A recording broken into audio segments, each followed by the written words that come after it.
अभिमन्यु जिस दिन जा रहा था लड़ने के लिए, उसने सबके पैर छुए। युधिष्ठिर ने कहा, जीते रहो मेरे लाल। धृष्टद्युम्न ने कहा, जीते रहो मेरे बेटे।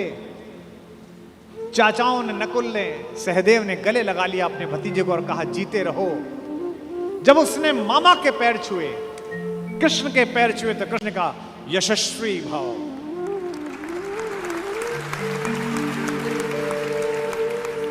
जब अभिमन्यु शिविर से बाहर निकला और कृष्ण देखने लगे, तो द्रौपदी ने कहा, मेरा बेटा जीवन की सबसे बड़ी लड़ाई लड़ने के लिए जा रहा है कान्हा, सबने उसको जीते रहो का आशीर्वाद दिया, तुमने नहीं दिया। तुमने उससे यशस्वी भव का आशीर्वाद दिया, जीते रहो क्यों नहीं बोला? क्या तुम्हें युद्ध के परिणाम में कोई शंका है? तो कृष्ण ने जो बात कही वही जीवन के युद्ध में भरत वाक्य बनाना। माधव ने कहा कि कृष्णा, मैं नहीं जानता कि आज के युद्ध का परिणाम क्या होगा, पर मैंने जो शिक्षा अपने भांजे को दी है, मैं ये दावे के साथ कह सकता हूं कि महाभारत के रण में जीते या हारे कोई भी, लेकिन सबसे बड़े और उज्जवल योद्धा के रूप में मेरे भांजे का नाम लिखा जाएगा, अभिमन्यु का नाम लिखा जाएगा। जब नारायण श्रीहरि ऊपर से नीचे चले, राम के अवतार के बाद मर्यादा पुरुषोत्तम बड़े ठाकुर के अयोध्या से विदा होकर साकेत पहुंचने के बाद ये योजना बनी कि अब छोटे ठाकुर को नीचे भेजा जाए, तो सारे देवी देवता, सारे नक्षत्र भी पृथ्वी पर चलने के लिए आतुर हुए। सदा ऐसा होता है। शेषनाग आ गए थे लक्ष्मण के रूप में, सब लोग नीचे आ ही जाते हैं। सूर्य भी तैयार हो गया, इंद्र भी तैयार हो गए, सबने अपने अपने अंश भेजे पृथ्वी पर। इंद्र का अंश कौन है? अर्जुन है। सूर्य का अंश कौन है? कर्ण है। एक देवता ऐसा था जिसने कहा, जी मैं तो जा नहीं रहा, तो भगवान ने कहा अपने लड़के को भेज दे। उसने कहा, मेरे को तो अपने लड़के से बहुत प्यार है, मैं तो भेजूंगा नहीं, और मैं इतने दिन दूर कैसे रहूंगा, मेरा बेटा तो इतना सुंदर है। वो देवता था चंद्रमा। इस चंद्रमा को शुरू से ही शिकायत रहती है। अच्छा, भगवान का तो वंश था। भगवान ने कहा कि अजीब आदमी है तू, हमारे ही घर के लोग नहीं जाएंगे तो दुनिया क्या कहेगी? सूर्य अपना अंश भेज रहे हैं कर्ण के रूप में, इंद्र अपना बेटा भेज रहा है, अंजनी कुमार अपने दोनों बच्चे भेज रहे हैं नकुल सहदेव के रूप में, धर्मराज स्वयं उपस्थित हो रहे हैं युधिष्ठिर के रूप में, और तू नहीं चलेगा, ना तेरा लड़का चलेगा। उसने कहा कि कन्हैया एक काम कर लो, लड़का ले जाओ मेरा, दो शर्तें हैं, एक तो लड़का आपके पास रहेगा, और बोले एक ये 16 साल का हो जाए तो उसे वापस भेजना पड़ेगा तुरंत। चंद्रमा का वो पुत्र क्या बन के आया? कृष्ण का प्राणों से प्रिय भांजा अभिमन्यु बनकर उपस्थित हुआ, चंद्रमा के पुत्र के रूप में जन्म लिया। और भगवान का अगर कोई योग्यतम शिष्य है जिसने भगवान से शस्त्र विद्या सीखी है, वो अर्जुन का बेटा अभिमन्यु है। अपने पिता की तेजस्विता से भी वो आगे है। इस समय दुनिया की आईवीएफ लैब्स ये बता रही हैं कि प्रसव के काल में जो कुछ सुना पढ़ा गया है उसका बच्चे पर असर पड़ता है।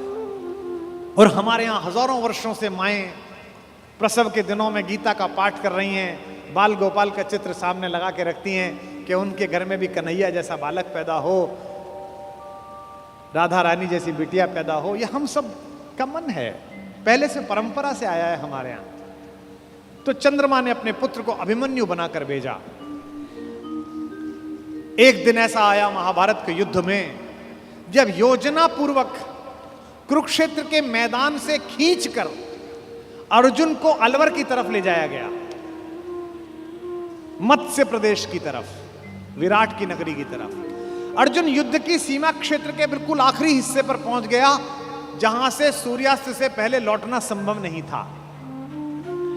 अब यह पांडवों के शिविर में चर्चा का विषय बना कि ये जो चक्रव्यूह सजा दिया गया, इसे तोड़ेगा कौन? किसी को नहीं आता तोड़ना, इसमें घुसना ही नहीं आता, केवल अर्जुन को आता है। तब अभिमन्यु ने कहा कि ताऊ जी, मुझे इसमें घुसना आता है, क्योंकि जब पिताजी मां को यह बात सिखा रहे थे तो मैं गर्भ में था और मैंने ये विद्या सीखी थी। तो बोले बेटा बहुत अच्छा है, फिर निकलना भी आता होगा? बोले नहीं, जब तक उन्होंने इससे बाहर आने का मार्ग बताया तोड़ने का, तब तक मां सो गई, तो मैं बाहर निकलने का नहीं सीख पाया। सारे चाचाओं ने और ताऊओं ने कहा कोई बात नहीं बेटे, तू तोड़ दे, निकाल तो हम लेंगे। भाई महाबली भीम, जिसकी एक मुष्टिका से विंध्याचल के पर्वत छोटे हो गए, जहां जहां उसका पैर पड़ा हिंदुस्तान में 1,00,000 जगह है जहां भीम बैठिका है। जिस पत्थर पे चले जाओ बड़ा सा गड्ढा है, बोले ये भीम का पांव रख पड़ा हुआ है। ये देश महान है।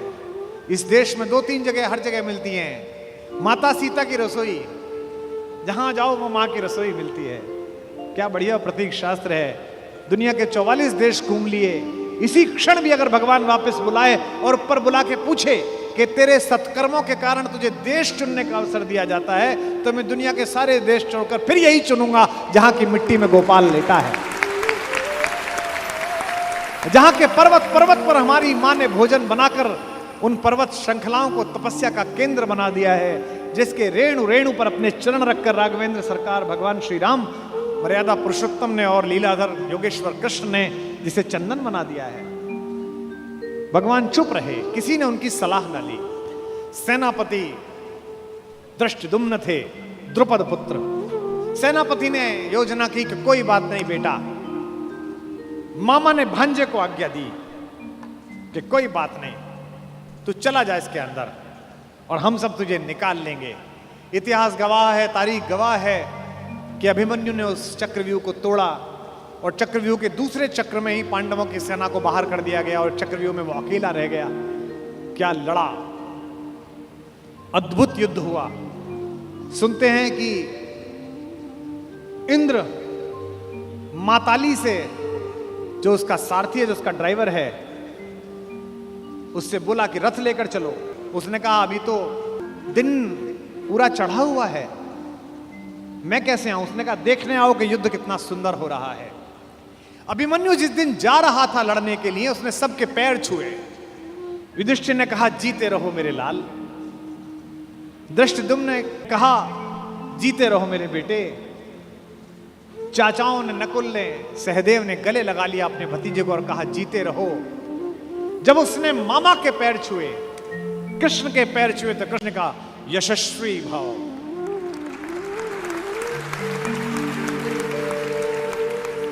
जब अभिमन्यु शिविर से बाहर निकला और कृष्ण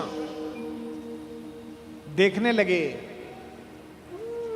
तो द्रौपदी ने कहा मेरा बेटा जीवन की सबसे बड़ी लड़ाई लड़ने के लिए जा रहा है कान्हा, सबने उसको जीते रहो का आशीर्वाद दिया, तुमने नहीं दिया। तुमने उससे यशस्वी भव का आशीर्वाद दिया, जीते रहो क्यों नहीं बोला? क्या तुम्हें युद्ध के परिणाम में कोई शंका है? तो कृष्ण ने जो बात कही वही जीवन के युद्ध में भरत वाक्य बनाना।